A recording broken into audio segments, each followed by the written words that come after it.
Gold trusted gold buyers తాకట్టులో ఉన్న బంగారాన్ని విడిపించి ఈ రోజు ఉన్న మార్కెట్ ధరకే కొనబడును.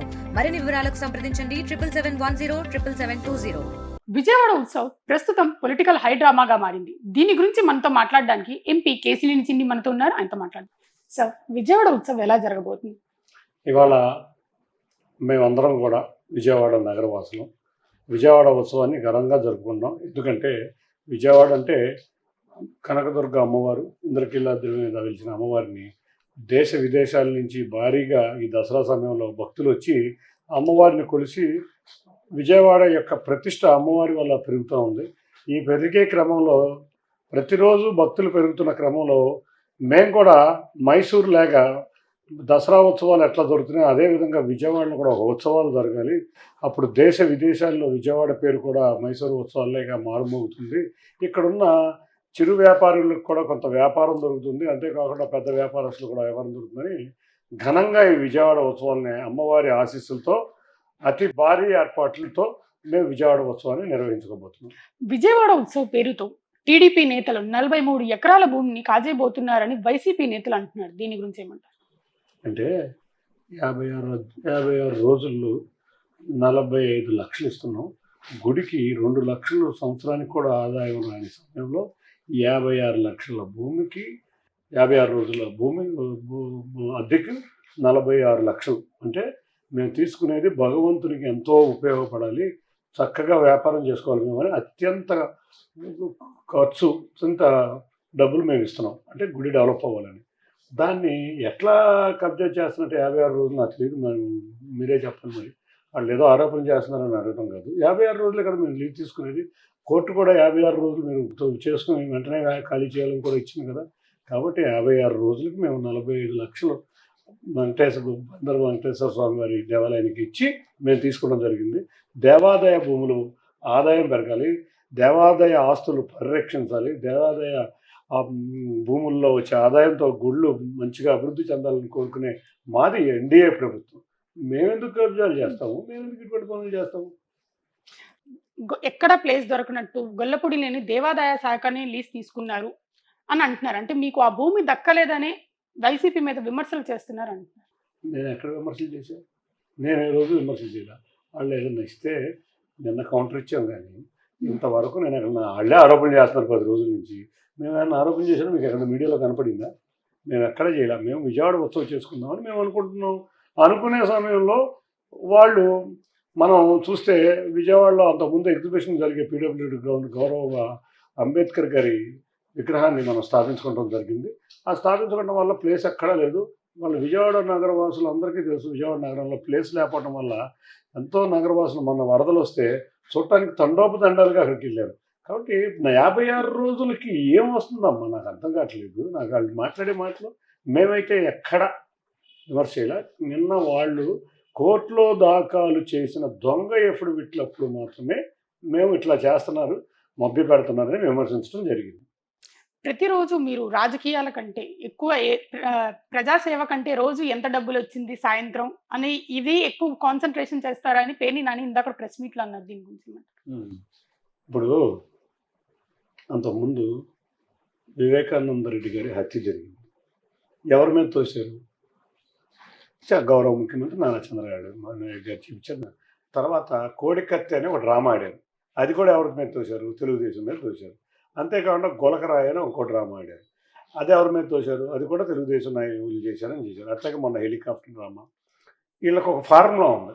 ఈ ఫార్ములా ఏంటంటే వీళ్ళందరూ ఆలీబాబా 40 దొంగలు అన్నట్టు జగన్ బాబా 40 దొంగలు. ఈ జగన్ బాబా 40 దొంగలు 40 కాదు, ఎంతమంది ఉన్నారు. ఈ దొంగలందరూ కూడా ఏం చేస్తారంటే రాష్ట్రంలో ఉన్న సంపదని దోచుకుంటాం, అంతేకాకుండా రాష్ట్రంలో ఉన్న ఖనిజాలను దోచుకుంటాం, మట్టి దోచుకుంటాం, మళ్ళీ ఇసుక దోచుకుంటాం, బూడిద దోచుకుంటాం, అన్నిటికన్నా ముఖ్యంగా లెక్కర్ దోచుకుంటాం. ఇటువంటి కార్యక్రమాలు చేసి ఎక్కడ దాస్తారు డబ్బులు? తీసుకెళ్ళి సౌత్ ఆఫ్రికాలో దుబాయ్లో చేస్తారు. ఏమంటారు? ఎదుటోడు చేశాడని చెప్పి మొన్నట్టుగా అయితే మా మీద మళ్ళీ ఒక డ్రామా ఆడారో, ఇది ఒక డ్రామా. వీళ్ళు దాచిన డబ్బులు ఇవన్నీ కూడా కోర్టు కేసులు చివరి స్టేజ్కి వచ్చేసింది. అందులో మీరు చూస్తే ఇసుక మీద విజిలెన్స్ ఎంక్వైరీ, ఫైనల్ మట్టి మీద వచ్చింది విజిలెన్స్ ఎంక్వైరీ, లెక్కర్ మీద వచ్చింది, డబ్బులు ఎక్కడెక్కడ దాచారో వచ్చింది. అట్లాగే వీళ్ళు చేసిన హత్యల్ని చంద్రబాబు నాయుడు గారి మీద ఏ విధంగా రుద్దారో ఇటువంటి రుద్దే కార్యక్రమం వాళ్ళది. రోజు డబ్బులు లెక్కేసుకుంది ఎవరో ప్రజలకు తెలుసు. కట్టల కట్టల నోట్లు దొరికింది ఎక్కడో ప్రజలకు తెలుసు. ఎక్కడెక్కడ వీడియోలోకి ఏందో తెలుసు. ఎక్కడ కాబట్టి ఇవన్నిటినీ మభ్యపరచడానికి కొత్త అవతారం ఎత్తుతారు వీళ్ళు. ఎప్పటికప్పుడు కొత్త అవతారం. ఇది ప్రజలు గమనించారు కాబట్టి, చీకొట్టారు కాబట్టి 11 ఎమ్మెల్యే సీట్లు. అంతేకాకుండా మొన్న ఈ మధ్య మేము అధికారంలోకి వచ్చినాక ప్రజలు ఇంకా అర్థం చేసుకుని ఆఖరికి పులివెందుల్లో కూడా డిపాజిట్ రాలా ఈ జగన్ బాబా దొంగలకి. కాబట్టి దొంగే దొంగ దొంగ దొంగ అని అరవటం వీళ్ళకి అలవాటు. డ్రామాలు చేయటం మేము గతం చెప్పాను మీకు. ఇవన్నీ కూడా నిజాలు ఏ విధంగా ఎదుటి మీద నెట్టాలు చూసారో ఇదే విధంగా ఒక మనీ కౌంటర్లు, క్యాష్ కౌంటర్లు అన్నీ ఎక్కడ జరిగినాయి? మద్యం షాపుల్లో క్యాష్ జరిగింది.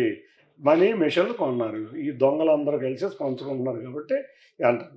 అసలు పేరు నాని గురించి చెప్పాలంటే ఇంతకన్నా హీనమైన చరిత్ర ఎవరికి ఉండదు. పేదలకి ఉన్న బియ్యం మేము అధికారంలో రాగానే ఒక లెటర్ రాశాడు. నా గోడౌన్లో బియ్యం నేను అమ్మేసుకున్నాను, నా భార్య పేరు మీద గోడౌన్లో. అంటే మేము పట్టుకున్న వెంటనే ఈయన గుర్తొచ్చినట్టుంది. అంతకుముందు ఎప్పుడు రాశాడా? మేము అధికారంలోకి వచ్చిన 2వ నెలలోనే పేదల బియ్యం కూడా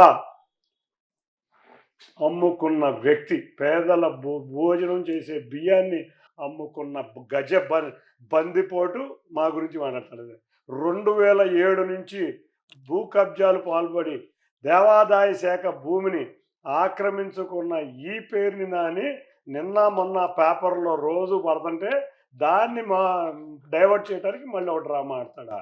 ఎంట్రుకలు పీకలేవని నన్ను అన్నాడు. మరి ఎందుకు పారిపోయిన దాక్కుంటున్నారా మీరు అందరూ? ఎందుకు కోర్టులు కేసులు ఇవన్నీ ప్రూవ్ అవుతాయి, ఏమీ వదిలిపెట్టం. రెండోది, నేను చెప్తున్నా, నువ్వు నా కనపడని వెంట్రుకలు కూడా పీకలేవు. పొద్దున్న మీ తమ్ముడు కిషోర్ని అడ్డు పెట్టుకొని మీరు చెయ్యని దందా లేదంటున్నారు. దీని గురించి ఏమంటారు? మా తమ్ముడు కిషోర్ అని ఎవరు లేరు. ఫస్ట్ పాయింట్, ఆయనకైనా మట్టి భ్రమించుంటుంది. మా తమ్ముడు కిషోర్ అనేవాడు లేడు. ఈయనకి సినిటోఫోగ్రఫీగా మంత్రిగా మనం చూసాం. 2.5 సంవత్సరాలు చేశాడు. కంచం మంచం అన్నీ సినిమా ఆఫీసుల్లోనే. కంచం మేట్లు మంచం మేట్లు అన్నీ సినీ ఆఫీసులోనే. అది హైదరాబాద్లో ఉన్న ప్రతి సినిమా ఇండస్ట్రీలో ప్రతి ఒక్కరికి తెలుసు. కంచం మేట్లో వచ్చిన డబ్బులు, మరి మంచం మేట్లు అంటే మీరు ఇది కనుక్కోవాలి. కంచం మేట్లో వచ్చిన డబ్బులు వాళ్ళ నాయకుడికి గజ దొంగకి అందలేదని ఆ రోజు ఈ గజ దొంగ ఈ బందిపోటుని 2.5 సంవత్సరాల్లో పీకి అవసరం పడేసాడు. నువ్వు అన్ఫిట్ ఫర్ ఒక మంత్రి అని. నీ నాయకుడికి నమ్మకం లేదు, నీ గజ దొంగకే నమ్మకం లేదు, నువ్వు నా గురించి మాట్లాడేది ఏంటా? నువ్వు ముందు నీ కంచం మేట్లు మంచం మేట్లు అందరికీ తెలుసు, అది ప్రూవ్ చేసుకో. రెండోది, నేను ఎక్కడ చేస్తున్నామో నీకు దమ్ము ధైర్యం ఉంటే నిరూపిస్తూ. నేను రాజకీయాల్లో ఉండను. సిగ్గులే గలవాడు అయితే నువ్వు రాజకీయాల్లో తప్పుగా నిరూపించలేకపోతే. మీ పార్లమెంట్ పరిధిలో ఉన్న ఏ ఎమ్మెల్యేకు మీకు పడట్లేదని గట్టిగా ఒక ప్రచారం నడుస్తుంది. దీని గురించి ఏమంటారు? మీరు ఇందాక నుంచి మా ఆఫీస్లోనే ఉన్నారుగా, ఎంతమంది ఎమ్మెల్యేలు వచ్చారు? ప్రతిరోజు మీరు నాకు కార్యక్రమాలు చూస్తున్నారు. మొన్న ఒక రోజు అక్కడ మేము మీటింగ్ పెట్టాం, ఎంతమంది ఎమ్మెల్యేలు వచ్చారు? నిన్న మేము స్వర్ణ ప్యాలెస్లో మీటింగ్ పెట్టాం, ఎంతమంది ఎమ్మెల్యేలు వచ్చారు? అంటే అన్నీ దొంగ ప్రచారాలు మీరే చూస్తున్నారుగా, మీడియాలో ప్రజలు చూస్తున్నారుగా, ప్రజలు గమనిస్తున్నారుగా. రోజు మేము అందరం ఎమ్మెల్యేలు కలిసి ఈ కార్యక్రమాన్ని చేయడం. ఇక్కడ మీరు ఇందాకే చూశారు ఎంతమంది ఎమ్మెల్యేలు నా ఆఫీస్కి వచ్చారు. నేను వాళ్ళ ఆఫీసులకు ఎన్నిసార్లు వెళ్ళా. మొన్న నందిగాంలో ఆ హాస్పిటల్ ఓపెన్ చేసి నిరంతరం వెళ్తున్నాం. జగ్గేపేట మేమందరం వెళ్ళి, మేము సౌమ్య గారు తాతయ్య గారు అందరం కలిసి వెళ్ళి ఒక మోటార్ బాగు చేయడానికి నా ఎంపీ నిధుల నుంచి వాళ్ళు ఇచ్చారు. అట్లా అందరూ ఎమ్మెల్యేలు మేము రోజు కృష్ణరాజు గారిని మేము కలిసి ఉంటాం. రోజు గద్దె రామ్మోహన్ రావు ప్రతి కార్యక్రమంలో ఉంటా. ఎందుకు లేనిపోయిన డ్రామాలన్నీ ఆడుతూ డ్రామా కింగ్, నీ డ్రామాలన్నీ ఆపు. మేము బాగోపోతే బాగుండము, నాకు సీట్ ఇప్పిస్తారో లేదో మా ఎమ్మెల్యేలు నన్ను నెత్తిని పెట్టుకుని మేమందరం కలిసికట్టుగా బ్రహ్మాండంగా తిరుగుతున్నాం. అది చూసి ఇంకో మళ్ళీ ఈ సైకోలకి ఏమవుద్దంటే, ఎవరో అందరూ కలిసి ఉంటే వాళ్ళకి కడుపు మంట మొదలవుద్ది. కాబట్టి ఈనో వేసుకుని ప్రెస్ మీట్లకు వచ్చి ఇటువంటి దొంగ కబుర్లని చెబుతుంటారు. అంటే మీరు ఎమ్మెల్యేలు ఎన్నికల కోసం మీరు ఎమ్మెల్యేల మీద ఖర్చు పెట్టిన డబ్బులంతా ఇప్పుడు సంపాదించుకుంటున్నారు. మీరు ఒక రాజకీయ నాయకుడు కంటే ఒక బిజినెస్ 13 నెలల్లో నాకు మీద ఉన్న ఆరోపణ వాళ్ళ నిరూపించమనే కోరుతున్నా. చేయకుండా సొల్లు కబుర్లు చెప్పే వాళ్ళ గురించి అడగొద్దు. ఇవాళ మేము విజయవాడ ఉత్సవం చేసుకోబోతున్నాం. ఇటువంటి దరిద్రులే రాష్ట్రాన్ని సర్వనాశనం చేశారు. ఇవాళ ఇక్కడ ఇంకొక సైకో ఉన్నాడు. ఈ సైకో చేసిన విశేషాలు వీటిలో చాలా ఉన్నాయి. డబ్బులు సంపాదించుకునడానికి మేము రాజకీయాలకు రావాల్సిన అవసరం లేదు. నేను హైదరాబాద్లో ఉంటే దీనికి అసలు నాకు వచ్చే సంపాదన వేరే విధంగా బోల్డంత ఉంటుంది వ్యాపారం. కానీ అన్నీ వదులుకుని నేను రాజకీయాల్లోకి వచ్చింది నా ఊరు విజయవాడ. నా ఊరిని బాగు చేయాలి. నేను గౌరవ ముఖ్యమంత్రి చంద్రబాబు నాయుడు గారు భారీగా రాష్ట్రం ఇబ్బంది పడింది ఇళ్ళ రూపాయల్లో. చంద్రబాబు నాయుడు గారు ముఖ్యమంత్రి రావాలి అని ఎన్నో సేవా కార్యక్రమాలు. ఏ రోజు ప్రజల్లో కనపడిన వెధవలు వీళ్ళు, ప్రెస్ మీట్లకే పరిమితమైన వెధవలు వీళ్ళు. నన్ను రోజు మీ ప్రోగ్రామ్స్ నాకు తెలుసు, ఎన్ని నియోజకవర్గాలు తిరుగుతాను అని. మొన్న ఈ మధ్య కూడా వీళ్ళు మేమేదో ప్రజల వద్దకు వెళ్దామని చంద్రబాబు నాయుడు గారు ఆర్డర్ ఇవ్వగానే మేమందరం రెడీ అయితే మేము కూడా వచ్చామన్నారు. ఒక్కడు కనపడ్డారా? మేము ప్రతి ఇంటింటికి తిరిగాం, ఒక్కళ్ళు కనపడటం కూడా జరగల. అందుకే వీళ్ళ ప్రజలు అంత దారుణమైన ఓటమి గురి చేశారు. ఏపీ లిక్కర్ స్కామ్ లో ప్రస్తుతం ఈడీ ఎంటర్ అయింది. ఫ్యూచర్ పరిణామాలు ఎలా ఉంటాయి అనుకుంటున్నారు? తప్పకుండా బిగ్ బాసులు, గజ దొంగలు వీళ్ళందరూ షేర్ హోల్డర్లు. వీళ్ళ షేర్ హోల్డర్లందరినీ ఈడీ బయట పెట్టబోతుంది. తప్పకుండా మీరందరూ కటకటాలు చూడబోతున్నారు. Delhi liquor scam ఎంతదమ్మా? 100 కోట్లు. ఇవాళ ఈ లిక్కర్ స్కాము డీలర్స్ దగ్గరే 3600 కోట్లు. ఇవాళ షాపుల్లో క్యాష్ ట్రాన్సాక్షన్ చేశారు. కౌంటింగ్ మిషన్లు ఏర్పాటు చేశారు కదా. పేరు నాని ఆధ్వర్యంలో బందర్లో, ఇక్కడ ఉన్న అవినాష్ ఆధ్వర్యంలో ఇక్కడ అందరూ పేరుని కౌంటింగ్ మిషన్లు ఏర్పాటు చేశారు. కౌంటింగ్ మిషన్లు ఇబ్బంది లేకుండా ఇప్పుడు వాళ్ళ ఇబ్బంది ఏంటంటే ఇప్పుడు ఆ కౌంటింగ్ మిషన్లు అన్ని గోడౌన్లో పడేసుకున్నాం, ఇబ్బంది వచ్చిందనే ఈ వ్యాఖ్యలు.